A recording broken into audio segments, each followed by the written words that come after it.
Right. I hear you, and a lot of attention has been given to the fact that Darren Wilson said in his testimony before the grand jury that this neighborhood, Canfield, is not a well-liked place, that police aren't well-liked there, and maybe that played into what he saw as reasonable fear that wound up being accepted by this grand jury. Tim, let me come to you. One of the interesting aspects here will be on the basis of your complexion.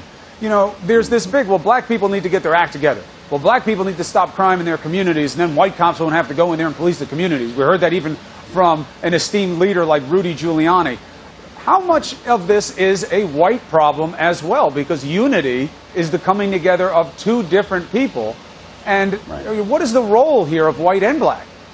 I think the role, well, as a white person, it's hard for me to counsel black folks on what to do, and I think it would be largely inappropriate when my own group, white folks, have so much blindness around racism in the system, as Charles said, both historically but also contemporaneously. I think for us, we need to also step back from the anger and the frustration that a lot of white folks feel when we look and we see what we consider to be irrational violence in the streets and say, wait a minute, what's going on? What's behind this? For most white folks, we don't really have a long understanding of the history of how law enforcement has been used in black and brown communities. And if you don't have that appreciation, you don't have that historical memory, things like this seem irrational to you. They seem to be irrational to mistrust police, because in our communities, the police are the folks that get your cat out of the tree or come and help you, officer friendly, Barney Fife on Andy Griffith. That's not the experience in most black and brown communities. So number one, those of us who are white need to study and learn to listen. It makes me physically ill to know, and I do know,